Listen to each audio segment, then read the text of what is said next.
All right, everybody, what's going on? This is Alex once again with another episode of the EOT Newsflash, and welcome to our Theros Beyond Death limited set review. We are kicking things off tonight with the white cards. I am super excited to dig into this set.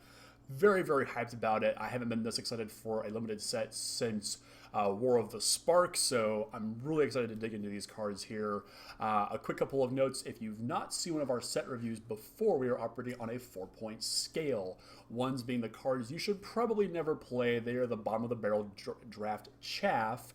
And your 2s are going to be your more generic fillers, you know, the creatures that'll make up the core of your deck.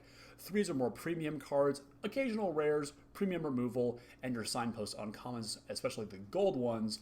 And the 4s are going to be your cards that will pull you into color if it's your first pick in a draft. It's a bomb in your sealed pool. They will typically be the cards that are going to win you games. Now, we also have 2 additional categories.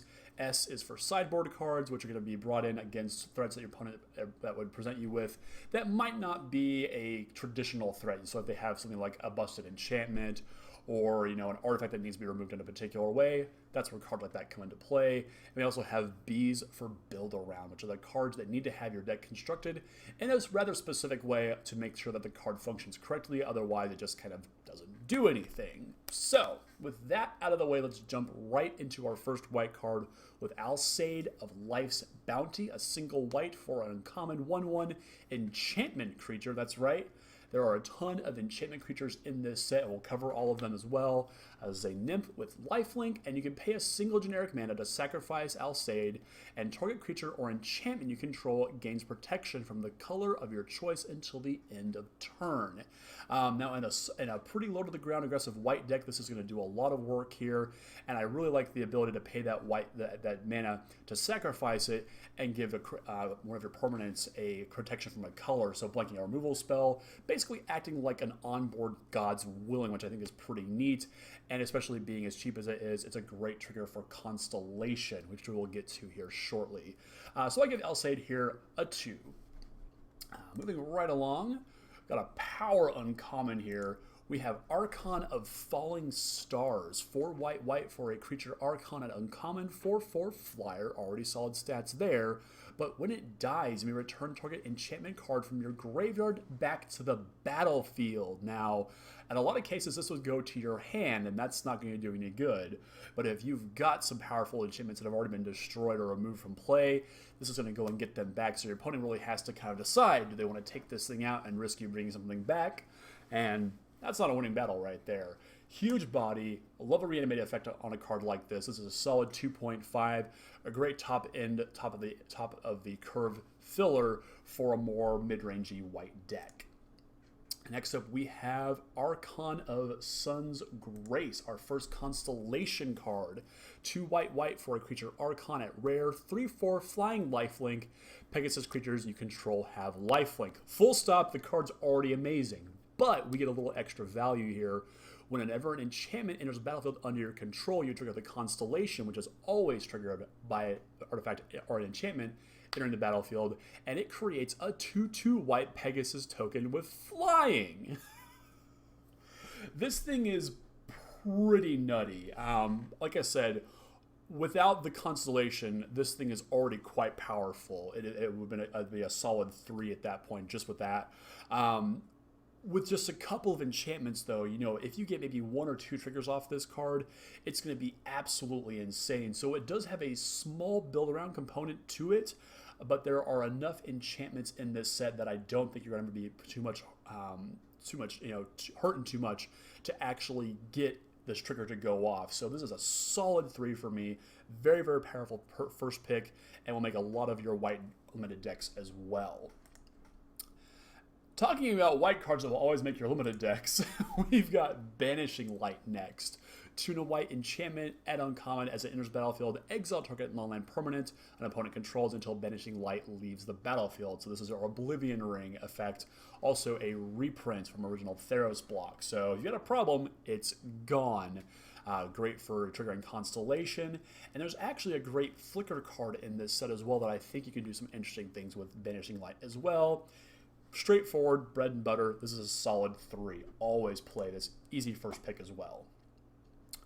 Next up, we've got the Birth of Meletis, 1 and a white for a saga. Yep, the sagas are back. So if you've not played the sagas before, they come in and you put the first counter on it. It does the chapter 1, chapter 2, chapter 3, the lore counters. Every upkeep you put another counter on there until you get to the final lore counter and you sacrifice it after triggering the effect. So at stage 1, this lets you search your library for a basic plains card, reveal it, put it in your hand, then shuffle your library.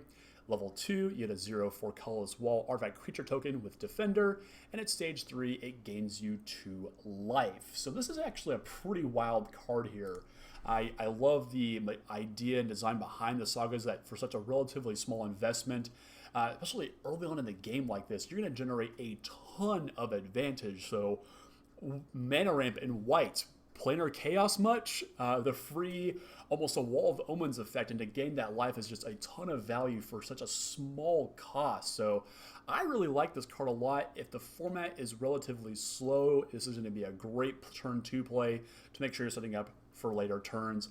I gave Birth of Meletis a solid 2. Next up, we have the Captivating Unicorn. 4 and a white for a creature unicorn at common, 4/4 Constellation. Whenever an enchantment enters the battlefield under your control, tap target creature an opponent controls. This I'm not super high on, and the problem with this card comes down to the fact that it costs 5, despite giving you solid stats for it. At being so high on the curve, you're unlikely to have a ton of enchantments that you've been holding back to trigger the Constellation here, and there are plenty of good enchantments that have flash in this set. The Omen Cycle comes to mind, which we'll get to here in just a minute. So there is some flexibility in this card. It's a decent beater. If you can constantly trigger the Constellation, you're gonna get through some damage here, but I do like this being able to play those enchantments on your opponent's instep to make sure you've got a clear shot on your turn and access to all of your mana. So this is a 1.5 for me. This is a card that's going to need to prove itself to me before I can rank this any higher. But as it stands, it's not terrible filler. And next up, we've got a monster of a card here, Commanding Presence. 3 and a white enchantment aura at uncommon that enchants a creature, gives it +2/+2 and has first strike, and whenever this creature deals combat damage to a player, create a 1/1 white human soldier creature token. There you go. This card is pretty wild here. You know, typically I am not a huge fan of aura-based spells in Limited when you have things like bounce spells, removal spells that can just ruin your day and make you waste your mana. But this is one I think I can get behind here, especially with just how much power this is putting out. The first strike on any reasonable sized creature plus that 2/2 bonus is going to be a massive threat. And if you're able to cut through with any kind of evasion, be it flying, you're going to generate a massive army very, very quickly. And I think this is going to be a pretty solid card. Gave Commanding Presence here a 2.5. Definitely better suited in a more mid-rangey white deck than something more aggressive, I think. And next up, we have the Dawn Evangel. 2 and a white for an enchantment creature, human cleric, uncommon, 2/3. Whenever a creature dies, if an aura you controlled was attached to it, return target creature with converted mana cost 2 or less from your graveyard to your hand. That's a lot of text right there. The stats alone, you know, whenever I look at a limited card, I look at the stats as I compare it to its converted mana cost, and a 2/3 for 3 mana isn't terrible, but there's a lot of hoops to jump through there to really make this thing shine. It's going to work best in a very dedicated white aggro deck, particularly in draft. So this is one I'm definitely going to need to build around before I'm actually going to put it in anything. So solid B here, build around this one. You've got something solid on your hands. And next up, we have Daxos, Blessed by the Sun. White for a legendary enchantment creature, Demigod, the first of our Demigod cycle here, uncommon, 2-star. And Daxos' power, or toughness, I should say, is equal to your devotion to white. So each white pip in the converted mana cost of a card counts toward devotion here. So we're looking at a baseline of 2/2, and will only grow bigger from there. Now, whenever another creature you controls enters the battlefield or dies, you gain 1 life. So this is actually pretty solid here. Just on base stats, 2 mana 2/2s are always good. obviously wants to be in a heavy white deck and scales quite nicely into the late game as things are dying.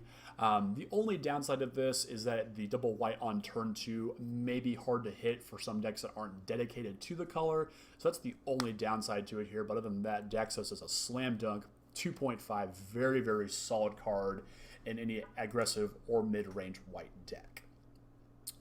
And next up, we've got the Daybreak Chimera. 3 white creature, Chimera common, 3/3, that costs X less to cast, where X is your devotion to white, and it has flying. This thing is pretty solid here. Just on full rate, the stats aren't all that impressive, but if you can get this guy down for 4 mana or any less, it is an excellent curve filler in any solid blue-white deck, especially for flyers in this format. Solid 2 for me. Pretty good card, and the coloring is just, the art on this is just very pure and very just radiant, I think.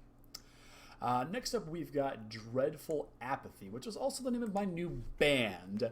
Bad jokes aside, 2 and a white enchantment aura at common enchants a creature that cannot attack or block, but has the additional text of being able to pay 2 and a white again to exile the enchanted creature.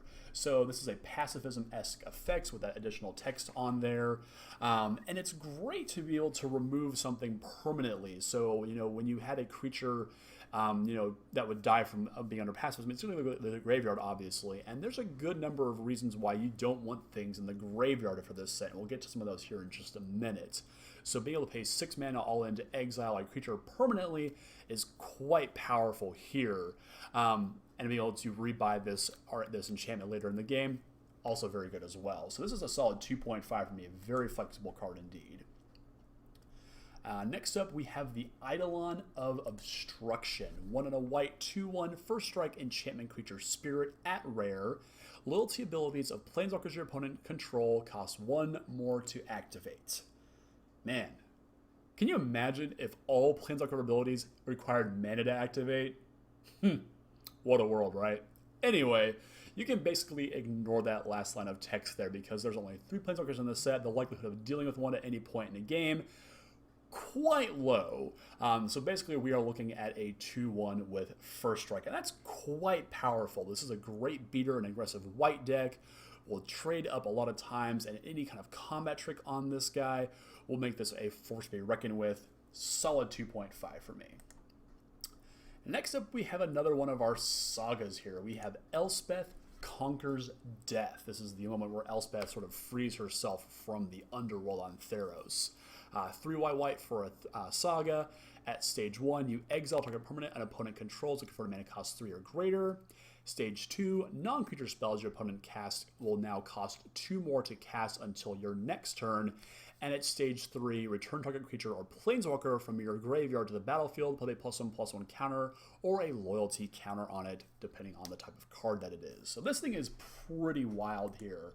The second ability on there doesn't really mean a whole lot to me, but a reanimation effect plus a removal spell for 5 mana is a massively powerful rate here. This is a solid 2.5 for me. I can see this going even higher in a more dedicated control deck that has one big threat it needs to buy back towards the late of the game. Very, very powerful card here indeed. Like I said, that second stage ability, I can't see that mattering too much, but there are going to be situations where the tax does make the game go differently. So very, very powerful card here. Very, very cool, flavorful card here. And it only makes sense that we followed up with the girl herself. This is Elspeth, Sun's nemesis. She is back. 2 white for a legendary planeswalker Elspeth. Mythic rare, 5 starting loyalty. -1 up to 2 target creatures you control each get +2/+1 till the end of turn, and -2 creates 2 1/1 white human soldier creature tokens, and a -3 you gain 5 life. Now, Alex, you might be saying, why doesn't she have any plus abilities? Well, there's a very good reason for that, because she is our first card with Escape. So very thematically signifying the escape from the underworld. Several other cards in the set have the same ability on here, but Escape requires a mana cost. So in this case, it's 4 white. So Elspeth Sun Champion, CMC if you will. And an additional cost to exile 4 other cards from your graveyard, and you may cast this card from your graveyard for its escape cost. So Planeswalkers that die and come back. Can you imagine if Sun's Champion could do this? My gosh. So already the abilities, she is a Swiss Army knife. Are you under some aggro pressure? Make some guys. Are you on the beatdown plan? Make your guys bigger. Do you need to gain some life because that's all white seems to be capable of doing these days? You can do that too. And at the end of the day, she'll just come back for a relatively low investment as well. Elspeth is as close to a 4 as you can possibly get in this set just from our white cards alone. Absolutely insane. If anything, I'm going to give her the slight knock of the abilities maybe not always being applicable to the game. And there is a point where you will no longer be able to escape her. But like I said, 3.5, close to a 4 as possible. Card is insane. Slam dunk first pick and can go into a multitude of different decks. Awesome card. Can't wait to play with her. Next up, we have Favored of Iroas. 2 and a white for a human soldier, uncommon 2/2. Whenever an enchantment enters the battlefield under your control, Favored of Iroas gains double strike until the end of turn. So here's another build around me card, a solid 2 actually, in my opinion here. If you can keep her double striking on a consistent basis, she will clean up the board quite nicely. There's a bunch of cards in this set, however, that have sort of that magic number of 3 toughness that are going to eat her up at the same time. So if you can protect her in a heavily aggressive white deck, I can see this being very powerful. Comboing with something like Alcid of Life's Bounty makes her quite powerful as well. So pretty solid role player here in a very aggressive deck, but definitely has a heavy build around me component to make sure that she shines as bright as she possibly can. And next up, we have Flicker of Fate. 1 and a white for an instant at common to exile target creature or enchantment, then return it to the battlefield under its owner's control. Flickering, blinking, whatever you want to call it. There is enough ETB effects in this set, and specifically on the enchantment side as well. Something like Banishing Light. We'll get to another card, Heliod's Punishment, here in a minute. That's actually quite good with this. I'm not going to go out of my way to pick this early or play multiple copies of it. 1 copy will do me just fine, maybe 2 if I have a heavy Constellation theme and ETB triggers that can go off in my deck. But as it stands, this is a pretty solid card. It's a 1.5. It's a role player. Nothing crazy, though. And next up, we have Glory Bearers. Not Glory Bringers, they are Glory Bearers. 3 and a white for an enchantment creature, human cleric, 3/4. Whenever another creature you control attacks, it gets +0/+1 until the end of turn. I don't like this card, I'm not going to lie. The stats are mediocre at best. The pump effect is mediocre at best. And this isn't really doing it for me. Why can't it pump power? I mean, I don't really know how to explain why I don't like this all that much. It's a 1.5. You'll play it if you need it, but if you're trying to pump your white creature's toughness as you're attacking with them, something's gone wrong. Like, come on. Not what I want to be doing here at all. Now, this next card, however, Mr. Heliod, Sun Crowned, is quite the opposite, actually. 2 and a white for a legendary enchantment creature, God, mythic rare, the first of our actual gods. 5/5 indestructible. As long as your devotion to white is less than 5, Heliod isn't a creature, so of course you need 5 white pips under your control to make Heliod a god. And whenever you gain life, you can put a +1/+1 counter on target creature or enchantment you control, with the ability to also pay 1 and a white and give another target creature lifelink until the end of turn. So it took me a minute to decipher what the point of putting the +1/+1 counters on enchantments are, and that's when it dawned on me you put it on this guy, or any of the other enchantment gods. That's what you do that for. Putting them on other enchantments doesn't actually do anything. It doesn't make them a creature. It just puts it on there for really no reason at all. He is incredibly powerful. Putting those counters on him in the early game might be the best way to go about it to be able to make sure that your creatures are going to be safe. So even if you are attacking in with a little bit of, I wouldn't call it complete impunity, but just be able to attack in the early game, activate the ability, put the counters on Heliod, and then once he's a god, he's a massive beater. pretty insane, but of course into the late game where you have the spare mana, that ability becomes quite powerful and can easily swing a game in your favor. Obviously, Pioneer's freaking out over Walking Ballista, not relevant here, so very, very powerful card here. A solid 3 for me. A bit too much of an investment if you ask me to get all those counters going, but I do see this being quite powerful. Probably better than I'm going to make credit for, but one I need to play with, I think, first. So solid 3 for sure.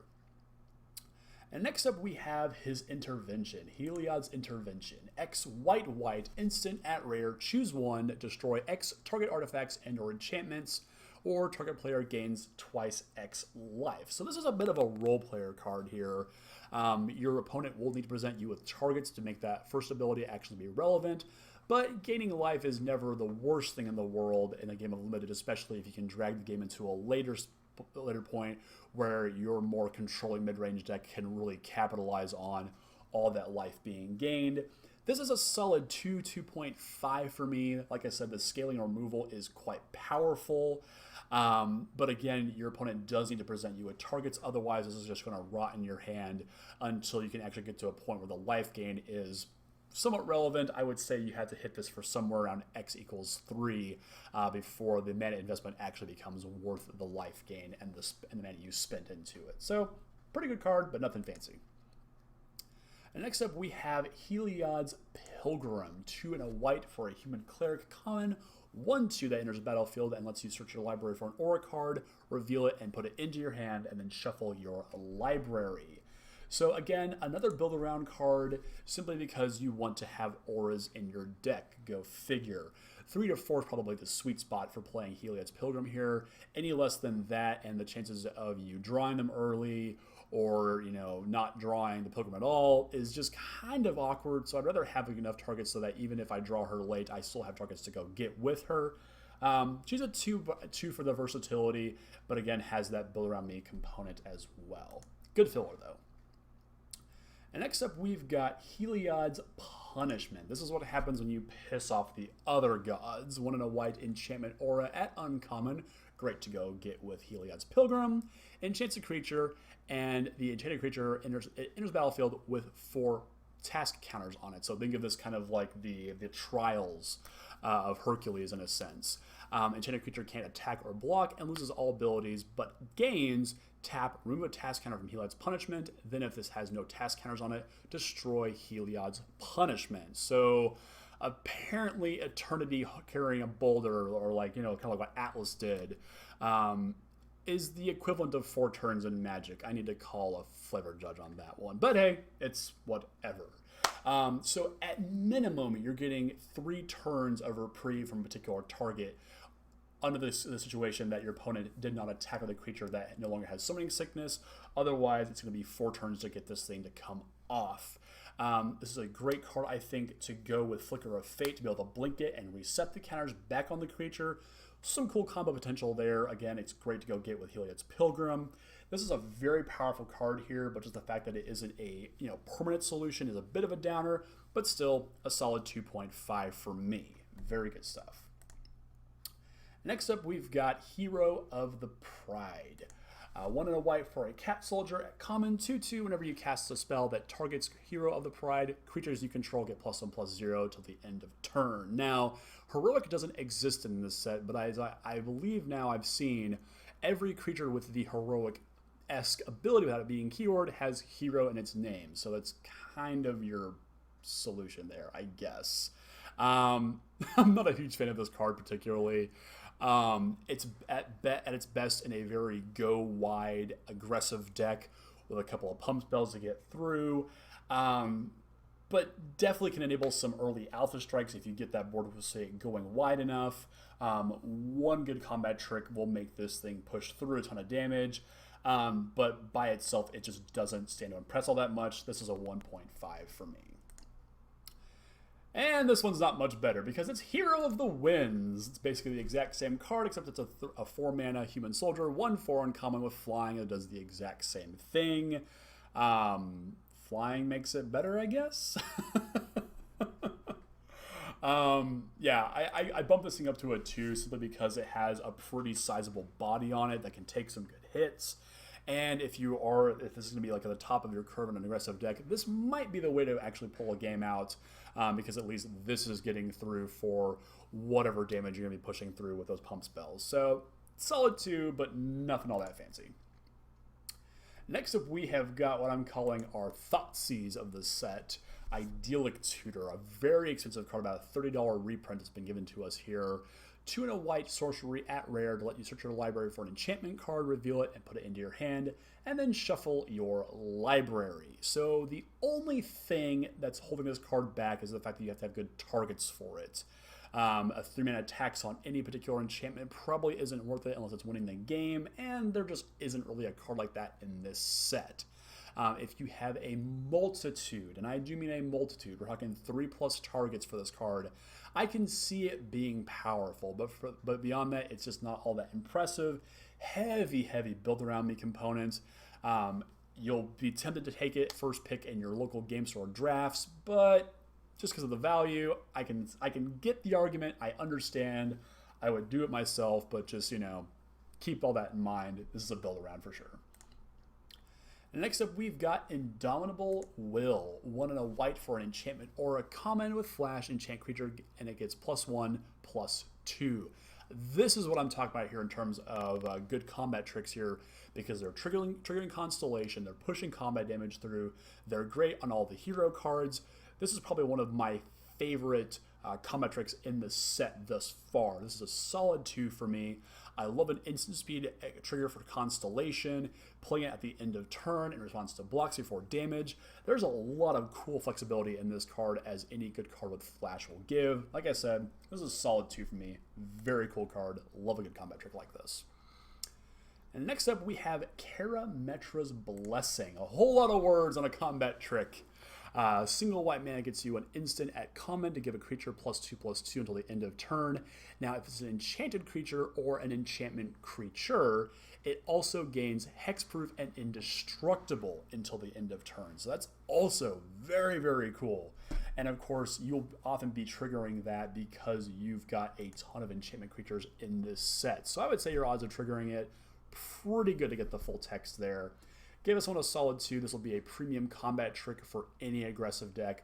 Very good stuff. Or even just a blanket removal spell. Very good stuff. Next up, we've got Lagona Band Storyteller. 3 and a white creature, Centaur Advisor, uncommon 3/4. When it enters the battlefield, you may put target enchantment card from your graveyard on top of your library, and if you do, you gain life equal to its converted mana cost. So, not a terrible card here. This is a solid 2.5 for me. The body is relevant. The effect is relevant. It's just unfortunate that it doesn't put into your hand, but what more can you do? The life gain to offset that is actually pretty nice, especially late in the game where you might have lost one of your more powerful enchantments. So I gave the Storyteller here a solid 2.5. Next up, we've got Leonin of the Lost Pride. 1 and a white, 3/1, Cat Warrior common. I can't remember the card that this is calling back to because it didn't have this text on it last go around. But whenever the Leonin dies, you exile target card from an opponent's graveyard. So, incidental graveyard hate isn't all that impressive, honestly. This is going to die to basically everything in the set. It's not really ever going to trade up with anything all that impressive unless you are just putting all kinds of pressure on their life total. The only saving grace from this being just a flat-out 1 is that graveyard hate. Of course, there are plenty of escape cards in this set for this to target. Not terrible, but nothing I'm going to be going crazy over at any point. It's a 1.5. Next up, we've got Nyxborn Courser. 1 white common, 2/4 enchantment creature, Centaur Scout, and that's all flavor text right there. So this is pretty unimpressive. If you need more Constellation enablers, this is going to be a passable card to play. The toughness is relatively, impressive, but beyond that, this card is otherwise pretty underwhelming. 1.5, it's a good blocker, and that's really about it. Next up, we've got probably what I think is going to be the premier Constellation enabler cycle. This is the Omen cycle. Omen of the Sun is our first one. 2 and a white for an enchantment at common with flash, and as it enters the battlefield, you create 2 1/1 white human soldier creature tokens, and you gain 2 life. And you also have the ability to pay 2 a white and sacrifice it to scry 2. So a good little bit of value there towards the mid to late game once this has already served its purpose. I'm a big fan of these cards in particular. It's a solid 2 for me. Good filler. Not going to set the world on fire, but like I said, this is a great way to trigger Constellation, some emergency blockers, gain a little bit of life. These are all very good cards, and as we go through the full cycle, you'll see what I'm talking about. Very good, solid 2. And next up, we have Phalanx Tactics. This is a 1 white instant and uncommon. Target creature you control gets +2/+1 till the end of turn, and each other creature you control gets +1/+1 until the end of turn. Obviously, this is at its best in a white super aggro deck that needs to go very, very wide to make sure you're getting through. I don't see this really being great in sealed, much, much better in draft. If there is a white weenie deck in standard, or maybe a Boros aggro deck in standard, this will definitely go on that to have a, essentially a one-time anthem effect for your entire board. It is quite powerful here. It's a solid 2 for me. I'm not super impressed by a card like this. I'm not usually one to draft go wide aggro decks, but I do know I can definitely see that this has a place in the set, and if you're not ready for it, we'll kill you. Next up, we've got Pious Wayfarer here. This is a single white human scout creature, common, 1/2, and whenever an enchantment enters the battlefield, it'll trigger the Constellation, and target creature you control gets +1/+1 until the end of turn. This is pretty underwhelming. The stats are just, flat out terrible if you ask me. The ability to give +1/+1 is pretty mediocre. I would imagine that if you have other creatures that are getting Constellation to trigger, that their effect is that much better. This just doesn't do enough for me if you ask me, and the only place it's going to have a home for is really just hyper-aggressive white decks that can throw things down like the Alsades, like the Omen Cycle. Those are the cards that are going to do something here, but beyond that, this is just super underwhelming. I gave Pious Wayfarer here a 1. Next up, we've got a card that I think is pretty freaking wild. This is Revenant Hoplite. 4 white for a creature human soldier at uncommon 1/2, and as it enters the battlefield, create a number of 1/1 white human soldier creature tokens equal to your devotion to white. So this has the potential to just really go crazy here. At its best, in a more mid-rangey, very heavy white deck that has a lot of creatures, a lot of enchantments that are still in play to get a max amount of tokens out of this. I would say somewhere in the neighborhood of 3 tokens minimum before this card actually becomes good. And if you've got any additional tricks, maybe to blink this with Flicker of Fate, this becomes that much more powerful. Being able to rebuy that effect is very, very good. This is somewhat akin to Master of Waves, but just nowhere near as good, obviously. But this is a pretty solid card here. I do like it. Solid 2 for me, simply because it needs to have a pretty heavy build around before this actually can do the full extent of what I think it's capable of here. And next up, we've got another returning reprint in Revoke Existence. 1 white for a sorcery at common, exile target artifact or enchantment. Now, in any other set, this would be sideboard only, but because we're on Theros, a land of enchantments, this becomes very main deckable removal, and exiling removal at that. It gets the gods out of the way. This can deal with all kinds of irksome permanents and prevent your opponent from bringing them back. Now, obviously, I would play this always, at least 1 copy of it if I'm playing sealed. Now, if I'm drafting, however, and I've got a good read on the table, and I know there aren't a whole bunch of enchantment creatures flying around, I might leave this in the sideboard.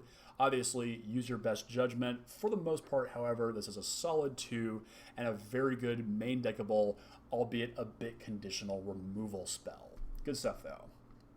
And next up, we have got Rumbling Sentry, and let me ask you, are you ready to not rumble?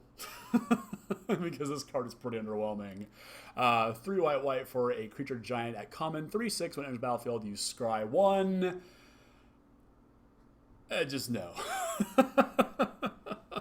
I'm always reminded of, Wishcoin Crab being, a reasonable threat in our Guilds of Ravnica block and being somewhat playable just because it was a decent beater and attacker and a color that kind of needed that, but I just don't think there's any need for this card in a white deck.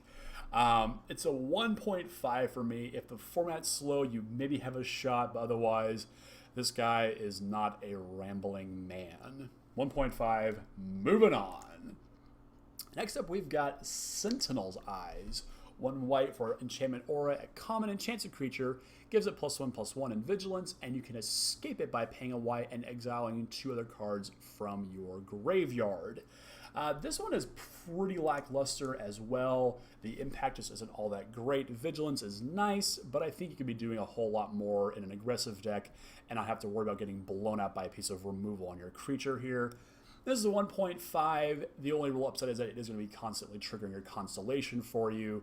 So in that regard, it is a decent bit of filler. And next up, we've got Shatter the Sky.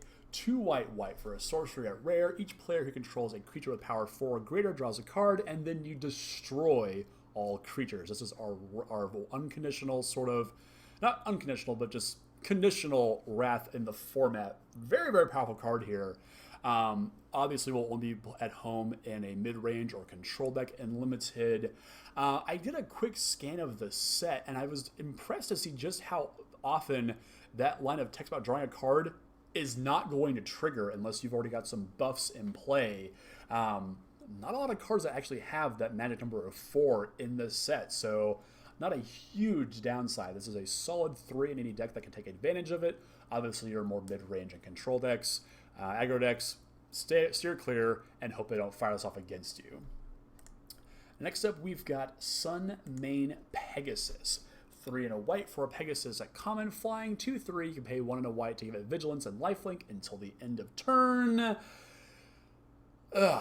It's reasonable, I guess. The stats are pretty underwhelming, but to be able to have that activated ability is somewhat relevant, I suppose. But it's pretty generic filler, but even bad at that. So I'm not super impressed by this card at all.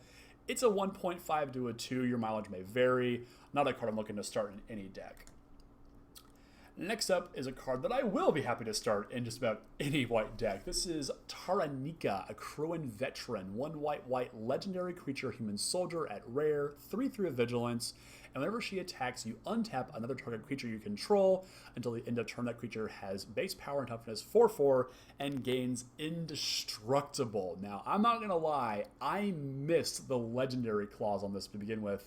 And I just thought, well, Jake, holy cow, like 2 of these on the board is absolutely unstoppable. Thankfully, it's not. This is an insane card here, flat out. If you have any way to protect her, the Alsades, anything to give her a power boost to make sure that she gets through in combat, she's going to turn any of your just smallest creatures into just massive threats and will represent a creature that must be killed on sight. Taranika is a solid 3 for me. A very, very powerful card here. Easy first pick for any aggro, mid-range deck. She will put the hurt on your opponent very fast. Next up, 2 cards left in white. We've got Transcendent Envoy, a 1 and a white for an enchantment creature griffin, common 1/2 flyer that lets all of your aura spells now cost 1 generic mana less to cast. Certainly nothing interesting here. Only the most aggressive blue-white flyer decks will really want this. It's a good constellation trigger, and that's about all I can say for it. It's a 1.5 for me. This is not an impressive card at all to me. Leave this one alone. And our last white card, we have got Triumphant Surge. 3 and a white for an instant at common, destroys target creature with power 4 or greater, and you gain 3 life. Now, what I said earlier about not having a lot of creatures in this set that have that power 4 or greater, this also applies to the card as well. So it's just a sideboard card. If your opponent presents you with a lot of creatures that get pumped up by combat tricks or other enchantments, by all means bring this in. You're going to need a deck that has a lot of targets to fire this off against, and unfortunately there just doesn't seem to be the case here. I could be wrong about this, and this could be a lot more powerful than I'm giving it credit for, but just at first glance, I'm not terribly impressed by it, but we'll see about that one. And that are our white cards here, everybody. Thanks for checking this out. I'll be working vigorously to get the rest of this set up, hopefully before the pre-release this Friday and this weekend. I hope that you are ready to go, just take one down. I hope the information that you're going to get from this is going to help you make those picks better in your draft, make your sealed decks better. And of course, we're just going to have a good time at our pre-releases. It's the best time of Magic of the year for me, and it happens far more than I think it reasonably can, just because it's there's so much I want to play. Like if I could, I would play like 5 pre-releases every single set, but it just isn't possible. So the fact that I'm even complaining about pre-release happening so often is kind of ridiculous, because it really isn't, and that's not actually true at all. Pre-release is awesome. Go and play on all of them that you can. And definitely let me know down in the comments, is there a card that I have just completely misevaluated? What white card are you most excited to play with? Let me know down in the comments, and we'll get that dialogue going as well. So, big thank you for watching. If you haven't already, don't forget to like, share, and subscribe to the channel here. Always looking to get more ideas for more content, so keep those coming to me, and I'll make sure that we are churning out the kind of content that you're looking for here. Now, stay tuned the rest of the week for the rest of the cards. We'll be doing them through Warburg order, so blue, black, red, green, gold, artifacts, and lands.